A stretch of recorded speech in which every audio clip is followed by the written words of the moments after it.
Before we can speak of spiritual transformation, we have to complete certain preliminary phases of being open to spiritual consciousness. Spiritual consciousness is what is above the mind, above the mental consciousness is the range of the spiritual. But before we can hope to go beyond the mind, open to the consciousness above the mind,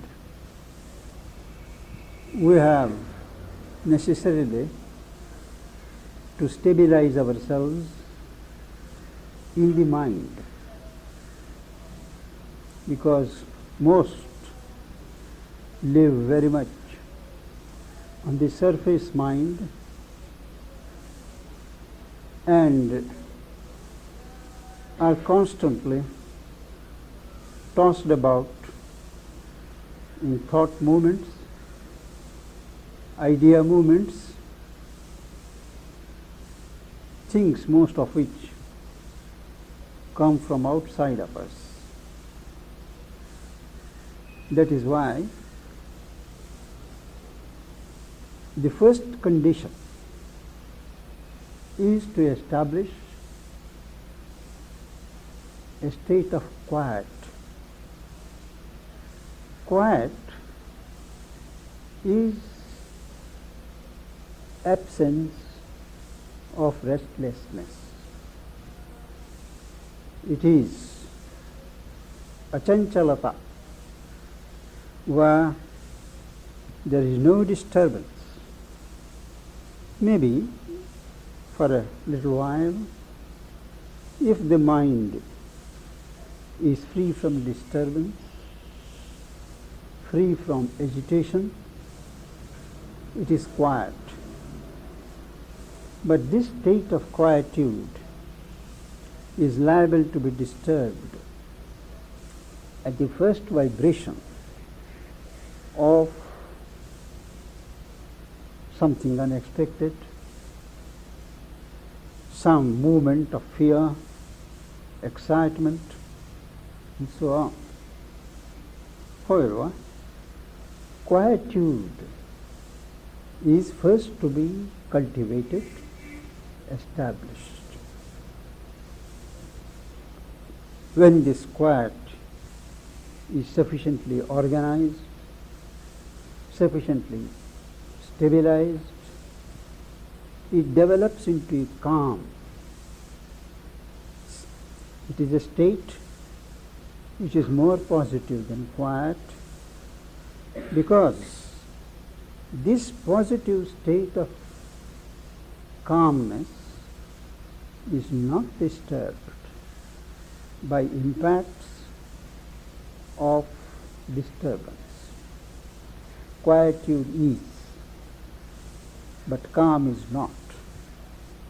It is something steady, stable.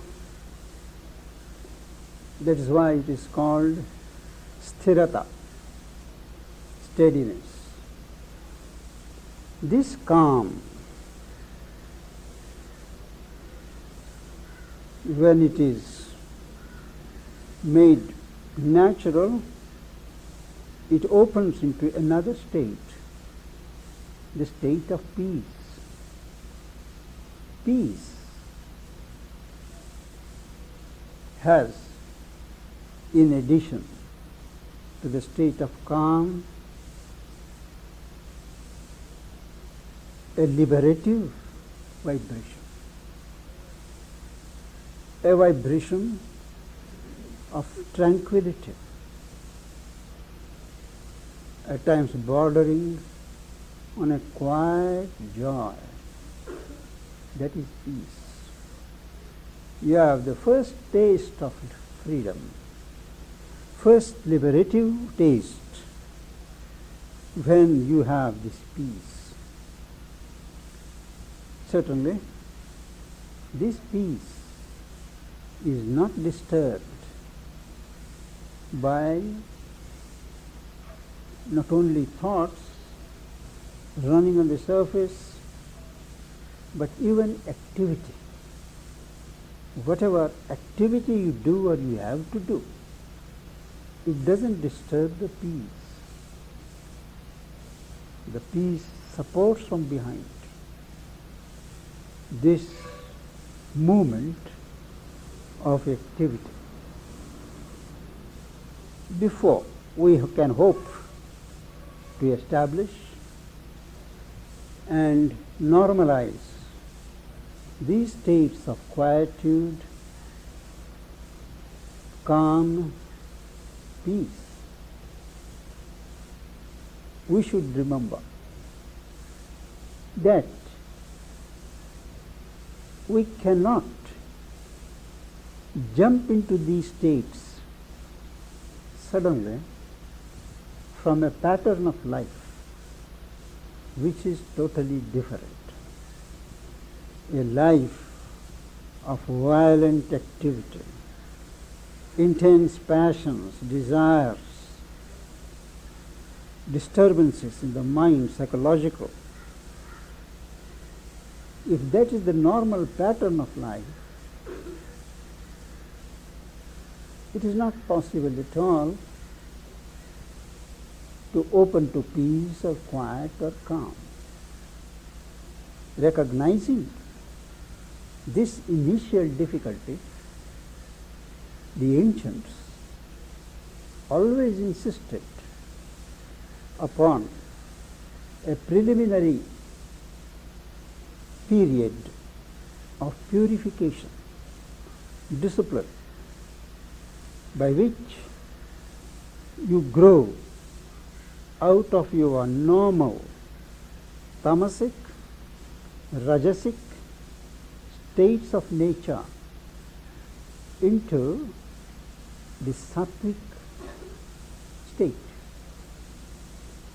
That is what the famous Yama and Niyama of Patanjali aim at, to culture the consciousness, to discipline the nature so that it crosses the belt of animality, of brutality, of harshness, and enters into a zone that is conducive to factors of harmony, purity, balance. Simply because these conditions have not been spelt out in our yoga, whatever literature has been given as guide, it shall not be taken for granted that we do not need to have this preliminary discipline. In his talks held as early as 1923-25, and also in his writings on the synthesis of yoga, written as early as 1917 or 18, Sri Aurobindo makes it unequivocally clear that a minimum of moral and psychological purification is indispensable before one is fit to enter into any kind of yoga. Now this is the thing to be kept in mind. Simply because it is said that all life is yoga, it does not mean all that is permissible in life, all that is inevitable in life is part of yoga. there are certain elements in life which have to be excised before we become fit for yoga. Moments of getting angry for instance.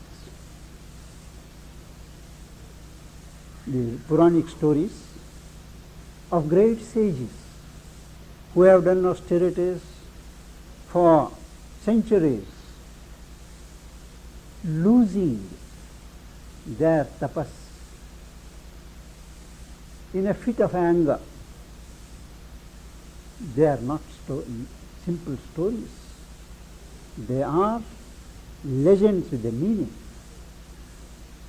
They show that one can fall from yoga bhrashta, not only by movements of sex, but even movements of anger, movements of passion. This is a thing. These are barometers which we have to keep in mind in our daily life before we can speak of living a spiritual life. Getting angry, thinking ill of others, spreading evil by word of mouth, by way of thought, these are highly unyogic movements which disqualify you from entering the portals of yoga. All this by way of clarification that even in integral yoga, which is not a yoga of austerity, not a yoga of penance, but which can be a sunlit path under proper conditions, it is indispensable to create a climate of purity, a climate of seeking before one can meaningfully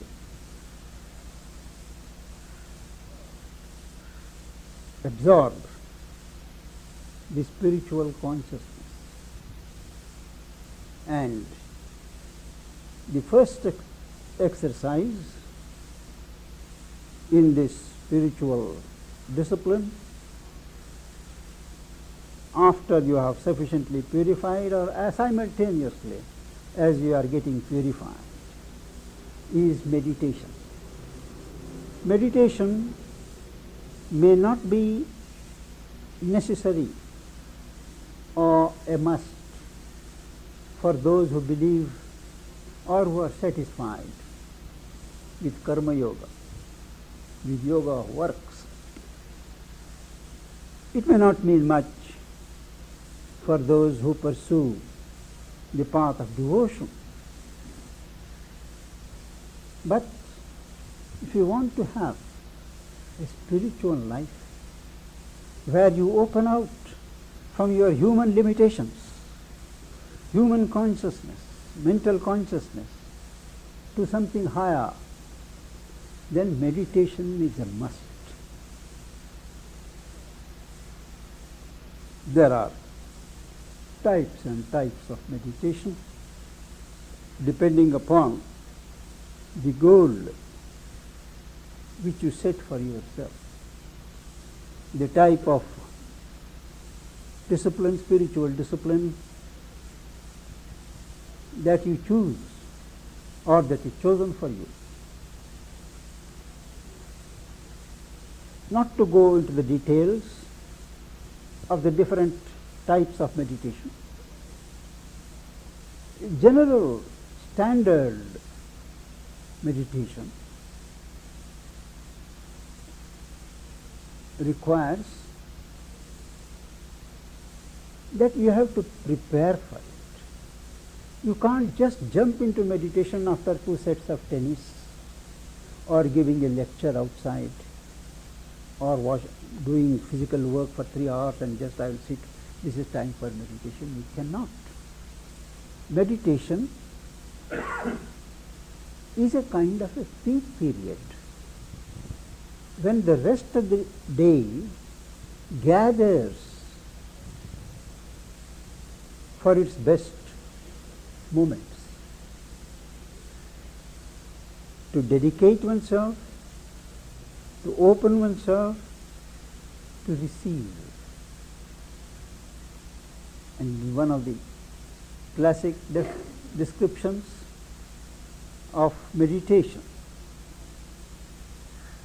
in Savitri, Sri Aurobindo says,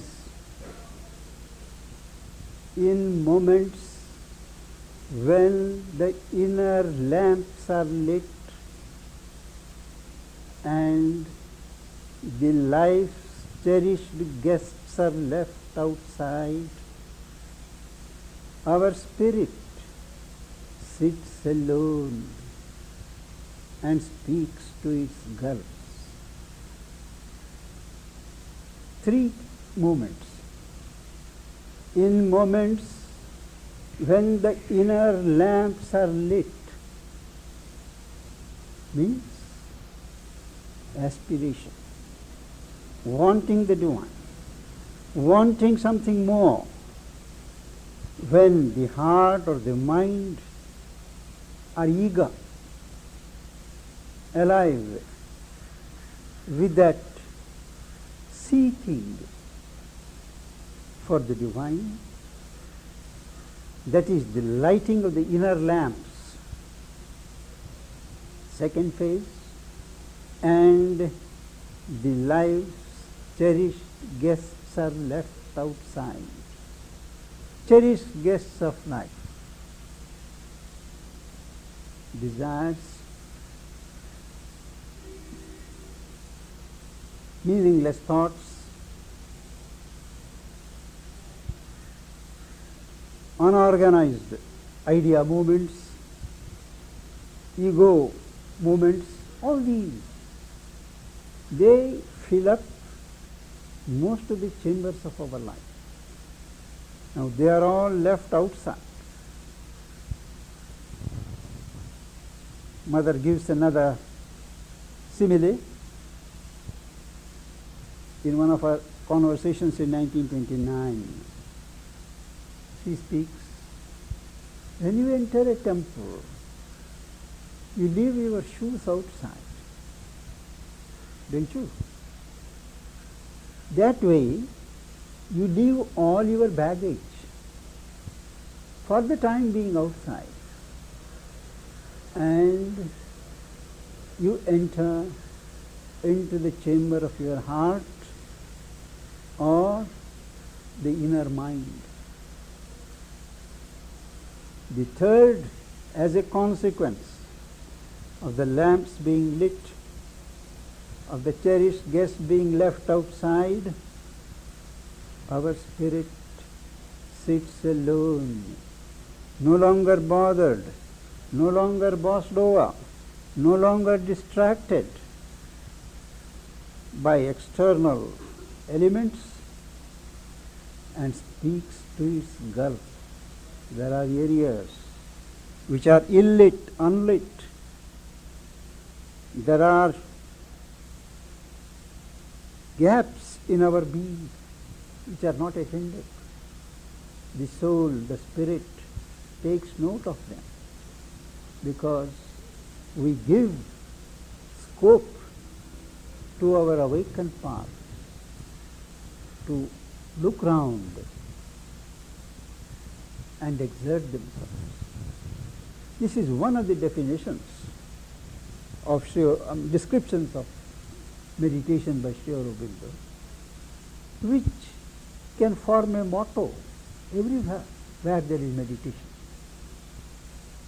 To write in bold letters and hang on a placard where you have meditation. When you look at it, that spirit steals into you. Yes, this is to be done. A foreign thought comes, immediately you remember, this is a guest to be left outside. This is called gathering, self-gathering. Normally, our thoughts, our faculties, our energies are spread out in 100 directions. So when you come for meditation, you gather them. But when I say that we come for meditation, there are certain physical conditions which are to be kept in mind. The Gita, the commentaries on Yoga Sutras, everywhere in yogic literature, it is emphasized that you must sit erect. Trikaya, that is, the chest, the nose and the head must be in a straight line. You have to be straight line because the spinal column, which is the central channel for the flow of energy from down to up and up to down, that should not be bent. If that is bent, there is obstruction, and a constant obstruction develops into a kind of physical handicap. Trirunnatam, that is 3 units, this must be straight line. Sit as long as you can preserve that state.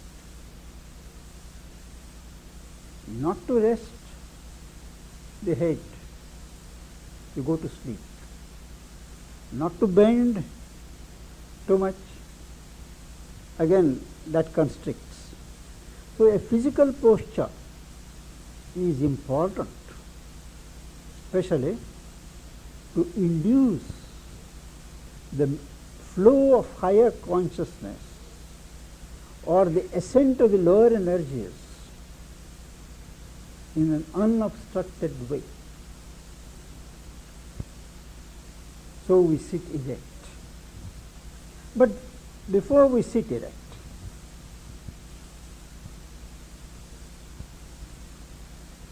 a measure of physical cleanliness helps. I am aware that in the modern conditions of life,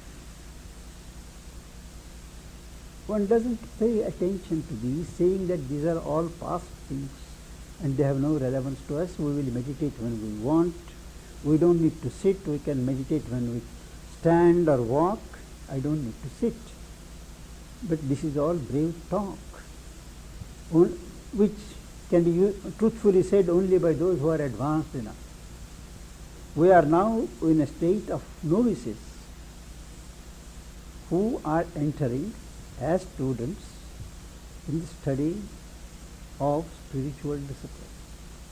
So, what the scriptures emphasize, that you must be physically clean.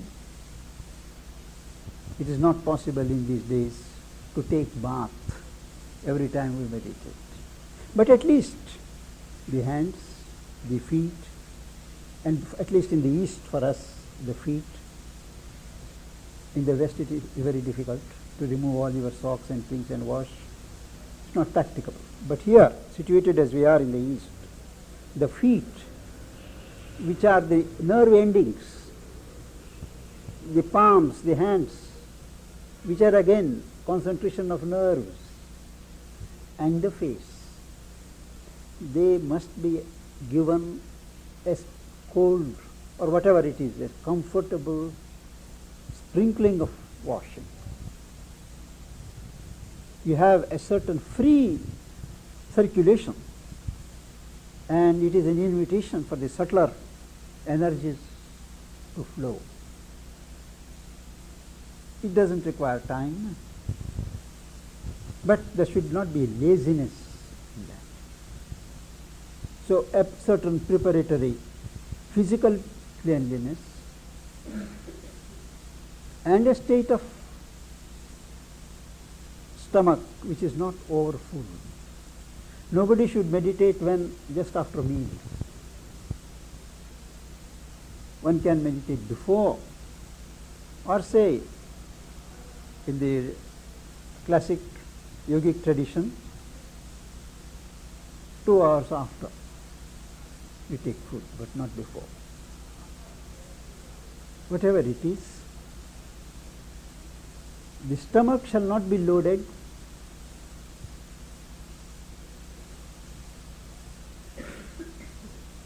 The body must be alert enough to sit for a while, and that too in an erect position. An erect position to help to have it naturally. There is a system of asanas where you learn. There are so many postures. You try and settle upon any 1 or 2 postures which not only help you to sit erect, but help you to forget the body. This is a very important contribution of the system of asanas, that they not only give endurance to the body to stay erect for a particular period of time, but also to forget itself. So when you can forget the body, that's an extremely ideal condition for meditation. Not all of us are gifted that way, so let us take it that we manage to sit erect and gather all our energies. It is called pratyahara. Instead of going out, they are all drawn, and when they are brought together, they need a focus. They can't stay in a vacuum. And this focus is, it can be an image, an idol, an idea, a form, a sound, whatever appeals, yathabhimatam they say, that is whatever appeals, whatever is pleasant to the mind. A name, that is what is called a sound. That holds the energies that have been brought together. That is called concentration. Dharana in Sanskrit, and concentration. You concentrate upon that. Think nothing else but that. But this state, to begin with, cannot last for a considerable time. So, the system provides that you just relax. When it reaches its maximum point of concentration, you relax. Let go. Let go, but on that object. Maybe the form, the thought, the idea, whatever it is. The mental energies, the thought energies flow around that. You don't allow them to flow tangentially. This leads gradually to absorption of the mind, the consciousness in the mind, in the object that is meditated upon. There are thoughts, disturbances, that's another subject. We have all known the various ways in which to deal with this distraction of thoughts, but all must remember that this is a universal problem. Everybody who wants to meditate is first distracted by thoughts, and each one has to find his way. Sri Aurobindo speaks of just letting the thoughts, Vivekananda also speaks, letting the thoughts go, and you watch, but without participating, so that the last thought comes to a standstill. You have a vacant mind. Or when the thoughts come, you stop there before they get in. It is a more strenuous process. Or you let the thoughts play on the surface, you ignore them, but concentrate the bulk of your mind on what you want.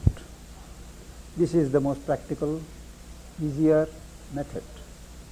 This is as far as the disturbances of thought is concerned. We will proceed further next session.